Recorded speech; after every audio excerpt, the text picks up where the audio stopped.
सर्दी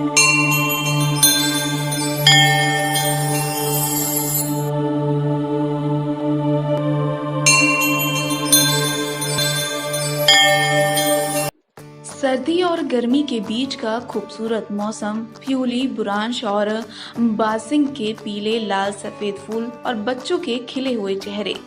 फूलदेई से यह तस्वीर सबसे पहले जहन में सामने आती है। उत्तराखंड के पहाड़ों का लोक पर्व है फूलदेई। नए साल, नई ऋतुओं का, नए फूलों के आने का संदेश लाने वाला ये त्योहार आज उत्तराखंड के गांव कस्बों में मनाया जा रहा है। फूलदेई चैत के महीने की संक्रांति को, जब ऊंची पहाड़ियों से बर्फ पिघल जाती है और सर्दियों के मुश्किल दिन बीत जाते हैं, तब उत्तराखंड के पहाड़ों पर बुरांश के लाल फूल की चादर फैलने लगती है। पूरे इलाके की खुशहाली के लिए फूलदेई का त्योहार मनाया जाता है।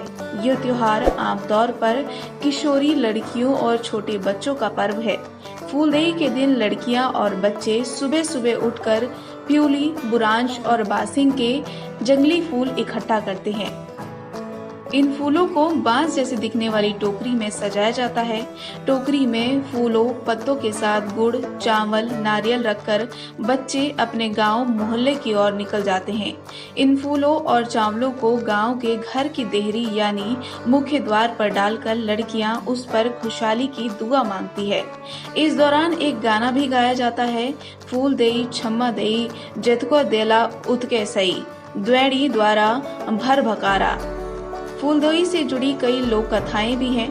फूलदेई त्योहार में द्वार पूजा के लिए एक जंगली फूल का इस्तेमाल किया जाता है, जिसे प्यूली कहा जाता है।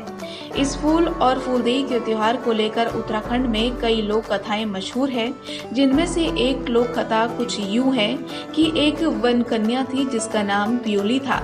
प्यूली जंगल में रहती थी। जंगल के पेड़ पौधों और जानवरों को ही वो अपना परिवार और दोस्त मानती थी। प्यूली की वजह से ही जंगल और पहाड़ों में हरियाली थी और खुशहाली भी थी। एक दिन दूर देश का एक राजकुमार जंगल में आता है। प्यूली को राजकुमार से प्रेम हो जाता है। राजकुमार के कहने पर प्यूली उससे शादी कर लेती है और पहाड़ों को छोड़कर उसके साथ महल में चली जाती है। प्यूली के जाते ही पेड़ पौधे मुरझाने लगते हैं, नदियां सूखने लगती है, पहाड़ बर्बाद होने लगते हैं। उधर महल में प्यूली खुद बीमार पड़ने लगती है। उसने राजकुमार को उसे वापस छोड़ने की विनती भी की, लेकिन राजकुमार उसे छोड़ने को तैयार नहीं था। एक दिन प्यूली मर जाती है। मरते मरते राजकुमार से प्यूली कहती है कि उसके शव को पहाड़ में ही दफनाया जाए। प्यूली के शरीर को राजकुमार पहाड़ की उसी चोटी पर जाकर दफनाता है जहां से वो उसे लेकर आया था।